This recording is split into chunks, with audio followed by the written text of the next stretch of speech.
Bonjour à tous. Pour ce mois à passer en pays de faïence, je vous invite à monter à Mons. C'est le village le plus haut perché de cette communauté de communes. Et dans ces lieux, nous avons décidé de nous établir aujourd'hui à la Bastide des Crinières à Argentée, un lieu atypique, charmant et authentique. Ici, vous allez pouvoir passer autant un week-end qu'une semaine de vacances, venir manger un morceau, à condition évidemment d'avoir réservé avant, mais aussi faire de l'équi-coaching. Alors, c'est pas moi qui vais vous expliquer comment ça fonctionne. Je laisse Elia s'en occuper avec la propriétaire des lieux, Valérie. Je suis avec Valérie qui va nous parler d'un petit peu Bonjour. de son activité. Qu'est-ce que tu peux me dire à propos de l'équi-coaching pour présenter rapidement aux personnes qui ne connaissent pas encore? Alors, l'équi-coaching, me concernant, c'est le résultat de ma passion que j'ai depuis toujours avec les chevaux. J'ai des chevaux depuis 45 ans maintenant. J'avais toujours pu constater le pouvoir aidant des chevaux à leur contact. En fait, c'est en arrivant sur ce lieu, c'est lui qui nous a mis vraiment sur la voie de ce projet et qui m'a mis sur cette voie et qui m'a incité aussi à me former en équi-coaching. Donc l'équi-coaching, c'est une pratique de développement personnel qui s'adresse à tout public. Alors le développement personnel, c'est un peu un mot fourre-tout. Moi, j'aime bien plutôt parler d'accompagnement, et d'aide à la personne au D'accord. travers de l'assistance du cheval.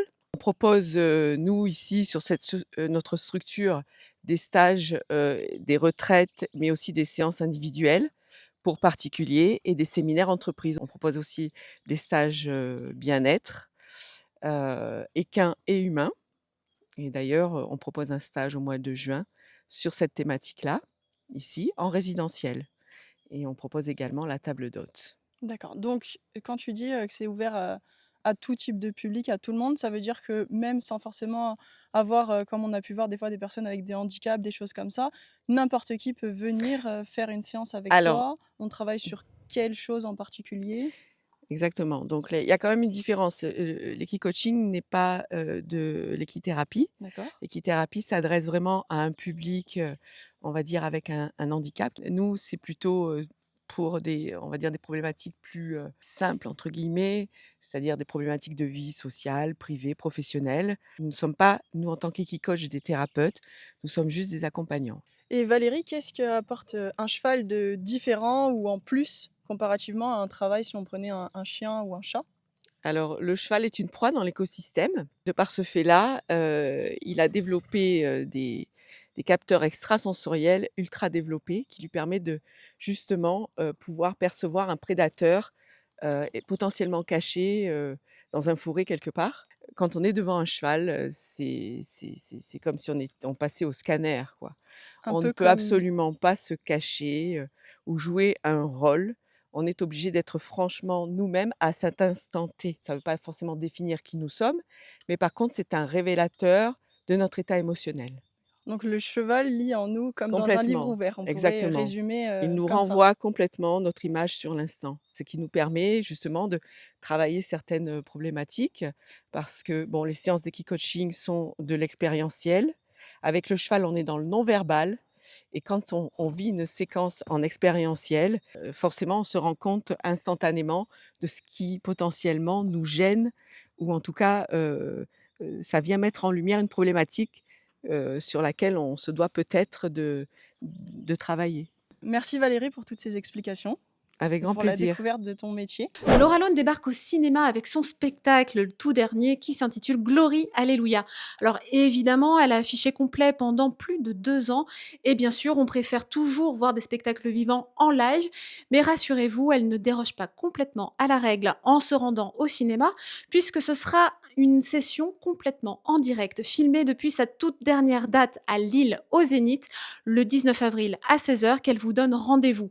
Vous pourrez bien sûr, puisque ce sera compliqué de se déplacer et puisque ça affiche évidemment complet, vous rendre dans le cinéma le plus proche, je pense à Saint-Raphaël, à Cannes, à Nice, entre autres, mais toutes les bonnes salles, elles sont plus de 200, vont vous accueillir pour découvrir ce spectacle pour la toute dernière fois. Vous allez retrouver un style un petit peu provoque, une bonne dose d'humour noir bien sûr, des propos plus intimes, corrosifs et audacieux que sur le premier.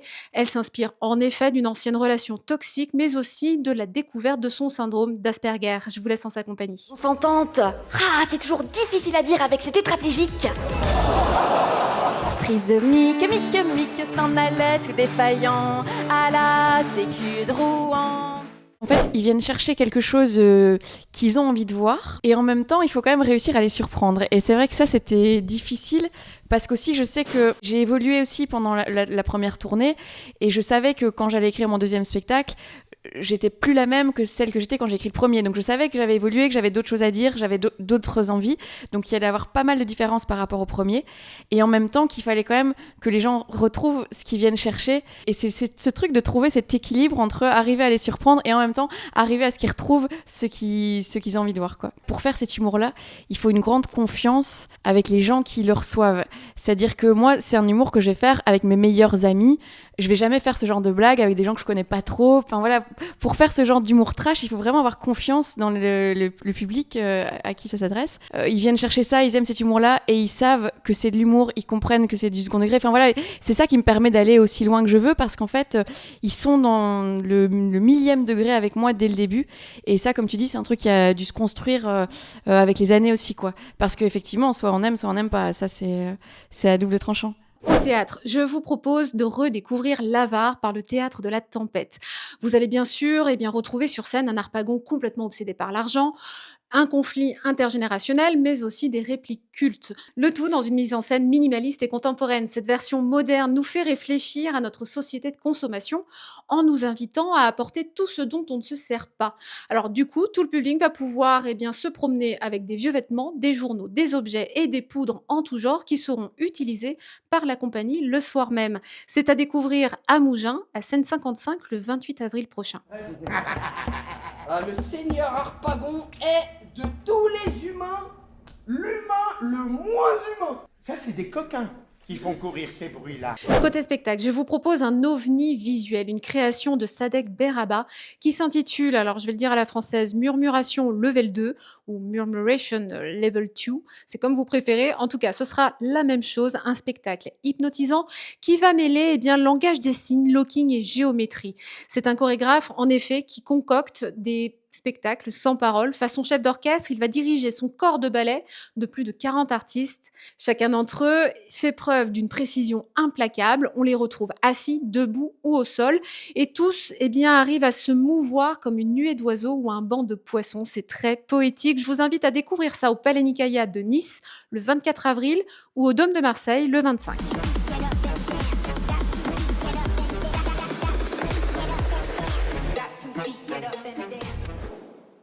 En concert, je vous invite à retrouver un artiste que vous adorez. Il est multiple. On peut autant l'aimer pour ses créations en comédie, en écriture, en chanson ou en peinture.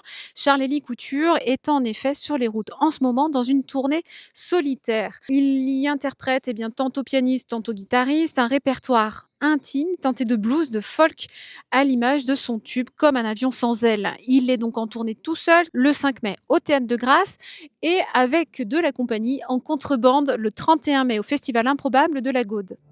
Y'a avec toi qui restera à jamais ici-bas. On poursuit avec de la chanson française et Mignoset qui est de retour après avoir gagné son combat contre le cancer. On est évidemment heureux de le retrouver sur scène. Cette fois-ci, il revient pour nous raconter des histoires ordinaires qui sont inspirées des siennes, de ses amours, de ses ruptures, de son rapport à l'alcool ou de Brest, la ville qui l'a vu naître. Il a un génie assez particulier pour nous raconter tout ça. Je vous invite à le retrouver au Mât des Escaravatiers, à Puget-sur-Argence le 25 avril et un petit peu plus loin à l'Espace Julien de Marseille le 29. Allô, oui, c'est moi encore. Écoute-moi bien, moi la nuit quand je m'endors. Le tapis n'est pas rouge cette fois-ci, mais rose, et ce n'est pas pour nous déplaire. Vous l'aurez certainement deviné, Cannes Série revient pour la 9e fois sur la Croisette à Cannes. Au programme, le meilleur des séries et surtout des nouveautés. Vous allez pouvoir découvrir pas mal de choses en avant-première. Vous allez également pouvoir rencontrer des artistes, des créateurs, assister à des débats ou découvrir, pourquoi pas, des métiers de cette industrie comme le fait l'atelier de doublage. Des centaines d'invités sont attendus, dont Francis Huster pour une toute nouvelle saison de Zodiac ou encore de Brigade Anonyme avec Claire Kem et Eric Cantona. Ça se passe du 23 au 28 avril à Cannes au Palais des Festivals. C'est gratuit, mais attention, sur réservation.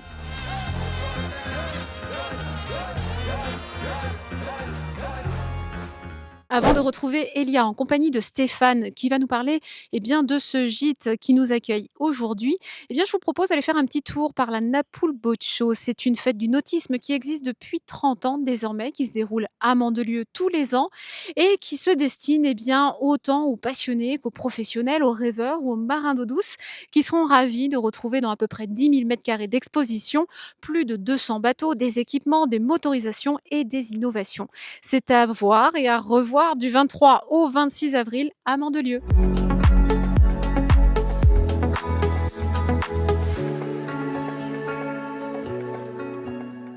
Pour finir, on retrouve Stéphane au cœur du domaine des crinières argentées. Stéphane, est-ce que tu peux nous en dire un peu plus sur cette activité que vous avez développée ici? Quelque chose qu'on a toujours voulu faire, vivre avec nos chevaux, tous nos autres animaux, nos chiens, nos chats, et connecter en relation avec la nature. C'est ça qu'on veut offrir et qu'on veut partager avec les gens. Et c'est un peu ce qu'on recherche par cette activité. Tu profites de ce havre de paix et c'est ça qui t'a donné envie de le partager au plus grand nombre aujourd'hui. C'est pour ça aussi qu'on en profite pour être là et pour échanger à ce propos. Vous avez un gîte, une table d'hôte que vous proposez. Est-ce que tu peux m'en dire un petit peu plus là-dessus? Nous, c'est l'esprit plus que... Bon, on a essayé de faire une belle maison authentique, vous allez voir. Mais c'est l'esprit, cette envie de partager, d'échanger avec les gens. Et c'est dans cet esprit qu'on fait le gîte aussi. On fait des week-ends reconnexion. C'est-à-dire, il y a des gens, même des couples qui sont venus, ils se mettent là, ils profitent de l'extérieur, de l'intérieur, on leur fait à manger. Mais pour nous, c'est pas des clients, on les reçoit comme des membres de la famille, comme des amis. D'ailleurs, on est toujours en contact avec tous les gens qui sont passés dans cette maison. Donc là, si demain on veut venir en week-end, profiter du lieu, on peut très bien vous appeler et réserver, mais aussi pour venir manger uniquement le midi et profiter après des extérieurs, de la piscine, c'est faisable aussi en réservant à l'avance, c'est ça? Tout à fait. Nous, on marche sur réservation, on n'est pas un restaurant, c'est pas notre métier, donc on fait avec que des produits locaux et bio, et on fait à la demande. On peut même faire le menu en fonction des goûts des gens, en échangeant encore.